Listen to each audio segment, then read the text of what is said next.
Today we're making Marry Me Chicken, because why did Rune ask Gideon to marry her? I'm going to talk about Rebel Witch, and it's going to be full spoilers, so if you haven't read Rebel Witch, go read it, and then make Marry Me Chicken with me. I am not an expert. We're just figuring this out together. We're going to get the chicken started, and then I'll tell you my problems with Rebel Witch. So first, I'm going to take this chicken. I'm going to cook it. So I'm going to put some oil on it and some salt and pepper. And I'm going to use the air fryer because I don't like to cook chicken any other way. And it called for chicken breasts, but we're a chicken thigh household. Okay, so I guess the whole reason why we're making Marry Me Chicken is because I just was on the train. Her ultimatum was, marry me or I'm not fighting in this war with you for both of their freedom. It wasn't like it was just a fight for him. It was like, honestly, it was mostly for her. It was so witches could not be hunted. And she's like, nah, I'm not gonna fight in this fight. I'm gonna just run away unless you marry me. Girl, I feel like he tried to kill you a couple chapters ago.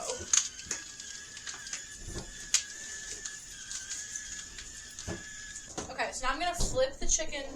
It's got some oil and a light salt and pepper, and we're gonna flip the chicken over and do that on the other side. Season both sides.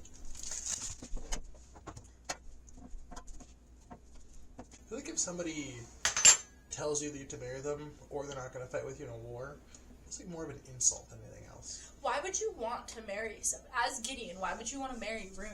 If she's like, you have to marry me or else I'm not going to fight with you. Like, it's a little. Also, like, that's so out of character, I feel like, for her to, like, not fight for the witches. Like, she spent her whole life trying to free witches and help them escape, like the whole point of book one? Literally the whole point of the first book, yeah! She would help witches escape. She's the Crimson Moth. Like, she's not gonna back away from conflict. So why is she saying, you have to marry me or else I'm not fighting in this war? You should want to fight in this war regardless of what he does. That was part of what I didn't like about the book. Is it was, like, so, like, for a good chunk of the book, she acted so out of character. And, like, I think the whole thing was, like, oh, she's, like, scared of, like, who she'll be after they win the war, and, like, I don't know. But that wasn't explained well enough, and, like, she just was trying to run away from things, and, like, that's not Rune. Anyway, we have our chicken, with some olive oil, salt, and pepper. We're going to put in the air fryer for... That says air fryer, 400, 12 minutes, both sides. Would you like to verify visually? No, I believe you. I feel like we never do it for that long, though. Did we just lose power? And we just lost power, folks. Oh, and we have power back. What? This is so sad. What just why did we just lose power? Wind. Is it really that windy out? No. I don't know. Okay, well, I need to reheat the oven. Preheating the oven to 375 for later. And now we're going to hope we don't lose power again, and we're going to cook the chicken in the air fryer at 400 for like 20 to 24 minutes. Put shake on, flip it in the middle. Give her a little visual check towards the end there. Yeah, check her out. Now we're going to make our sauce, and the first thing I'm going to do is cut up the tomatoes, because I don't like sun-dried tomatoes, so we're not using sun-dried tomatoes. We've essentially taken everything that goes into a standard Marry Me Chicken and we've changed it. Yeah, this is like... Because you're also a dairy-free girly, so we're not using cream, we're using coconut milk. So... This is like Marry Me Chicken-esque. Give me a promise ring chicken? Yeah, this is Give Me a Promise Ring Chicken, except that didn't happen. They did, in fact, get married. What else did I not like about the book? This is like you haven't met my parents yet chicken, but like I think they're gonna like you. I felt like the end was super rushed. It was like, okay, yeah, I'll marry you, let's go fight in this war together, right? And then they gather like an army of like 30 people, maybe 30 people. I don't know, they listed out the names of all the people there. That's how few people there were. They were able to list all of the names. Wait, did they get married before they left to fight? No, so you don't actually see the wedding. You just, in the epilogue, you know that they're married. Wait, so then they weren't married when they went to go fight? No, but it was like, if we fight, we will get married. But what if he was just like, okay, in the moment, because he needed the help, and then he just was and like... then he killed her? He does. Oh, well, there you go. When she comes back to life. Because, of course, you can't kill the main character. You can kill the main There's character. like 4 more books coming, you know that, right? No, it's a duology. Duology for now. For now. Your Brandon Sanderson trilogy that is now on book what? 8. Yeah. It is with this. Yeah, so they like... She's like, okay, yeah, marry me. And he's like, okay. And then they gather their 20 closest friends. I've been to bigger weddings. And they decide that they can take on both Cressida and the Blood... What were they called? Blood Army? I forget what they're called. Like, divided. Like, how did they think that they were gonna win? They literally sent 3 people to go get the dead bodies of, like, Cressida's sisters. Like, what did they think was gonna happen? Anyway, so they get there, right? And Gideon has to kill Rune because Cressida shows up with, like, her entire army. Of course, you don't go to a battle with 3 people and a hope. Like, it's not like, oh yeah, we've been talking about how we want to, like, defeat both sides of this party for years now. But now we really want to do it, so it's gonna happen. Yeah. At least Rune did cast the spell, like, a while before, like, there was, like, some foreshadowing with that, like, it wasn't just, like, oh, and she somehow managed to cast a spell in such a short time, like, no, like, that was at least planned out a while before, but, like, really, all of the bullets were, like, so, Rune says, Gideon, you have to kill me, and he does? If I told you had to kill me, would you kill me? Funny answer here is yes, but the real answer is probably not. I'd hesitate.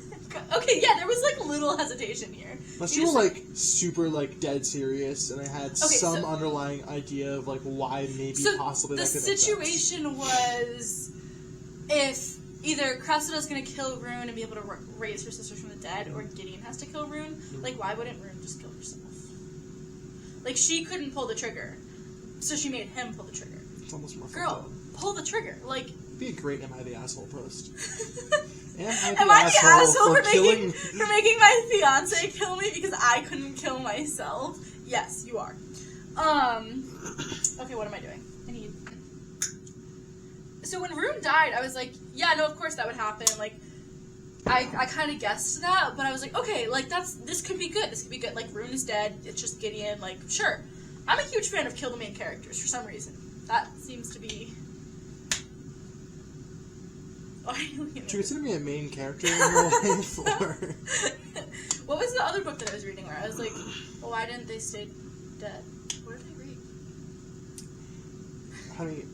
How many books did you read the past 2 months? Yeah, anyway. I don't know which one that was. They all blur together eventually. They do all blur together in my head, too. Okay, so it's got some oil and garlic in a pan. But then also, like, okay, this Antonio character just randomly shows up and we trust him. Like, this is a random person. Why do we trust him?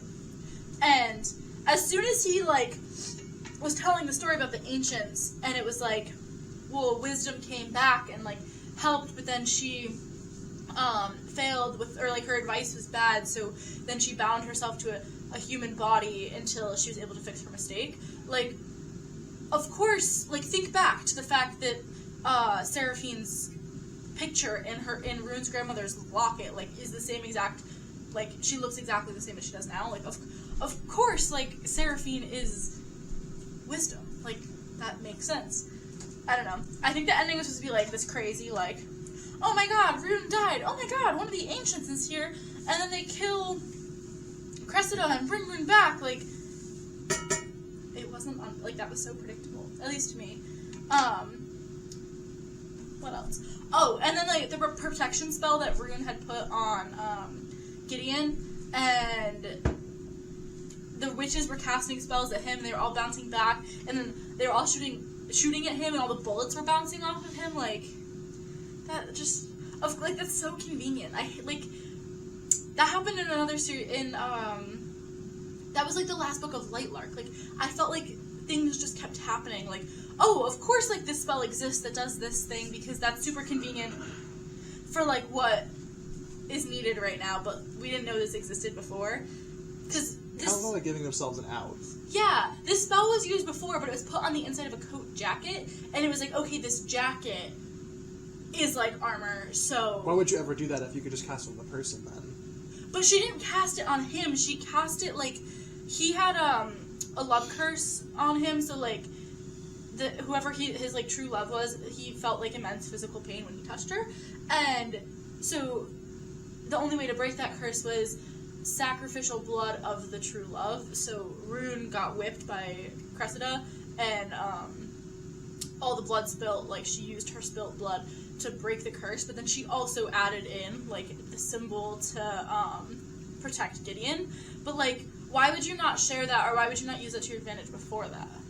If nothing can happen to him, like, why would you not just send him there as the pawn instead of bringing other people? It's too convenient, yeah. Like, okay, cool, like, that makes sense, like, there was some foreshadowing with that, but why did we not use that more to our advantage? Like, why would you kill yourself if he can't get hurt? Like, the whole reason she had him kill her was because Cressida was either going to kill her to resurrect the sisters, or she was going to kill herself, so the sisters couldn't be resurrected. But if Gideon couldn't die, then what was the point? Like, why didn't you just wait for Cressida to come over and then have Gideon kill her? Like, if Cressida can't kill Gideon. That does make sense, yeah. Or if the spell was, it's not activated unless Rune is dead, like, that wasn't explained. Right. Which is a very important piece of subtext. Yeah, I feel like there was a lot to this book that, like, we just didn't have an explanation. We also need to make pasta. We do need to make pasta. Because Rune passed away.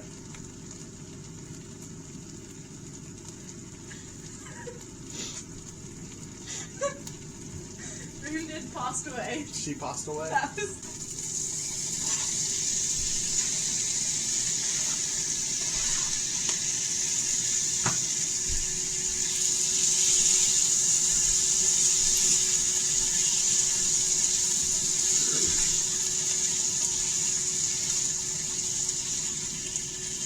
I think what didn't help with this book is I was like a quarter of the way through, and then I was driving 3 hours, and so I wanted to start an audiobook.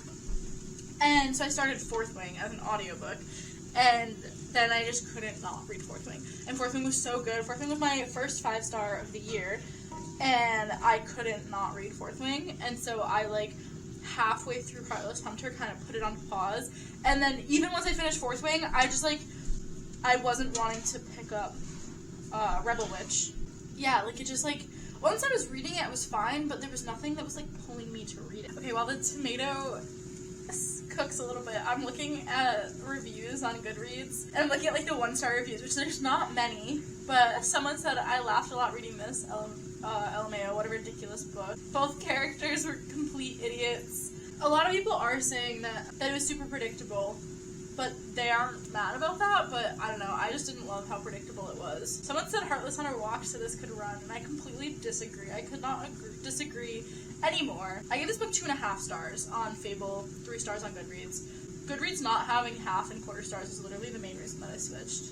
So the tomato's been cooking for a bit, and now I'm going to add chicken broth. We have some homemade chicken broth from some chicken noodle soup that we made a while ago, but I think it's a bit frozen because things in the back of the fridge tend to freeze.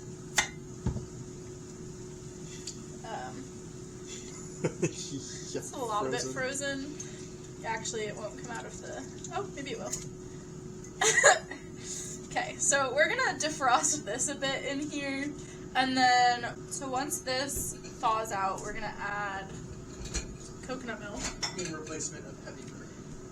Yeah, if you can have dairy, which... Name me one person who can tolerate dairy. Dash. That's crazy. Okay, so before they went and had this fight, they just had a party. Like, Rune was upstairs trying to find, like, spells that would be helpful. And she's like, wow, what's that noise? And then she goes downstairs, and there's 2 guys playing the fiddle, and they're having a full-blown dance. So my broth has finally melted, and we are going to add in this whole can of coconut milk.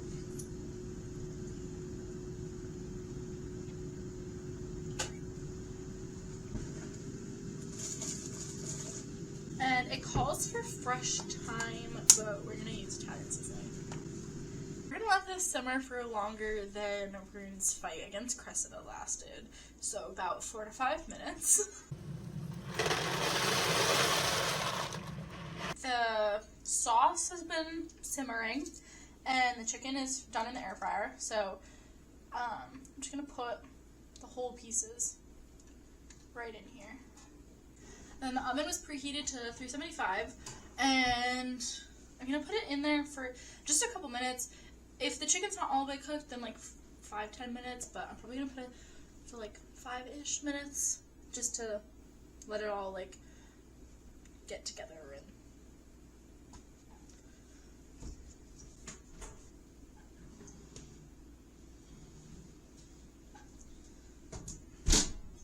The fun thing with gluten-free pasta is it sticks together. If you don't coat it in some oil. So I'm going to toss this in some oil just so the pasta doesn't stick together.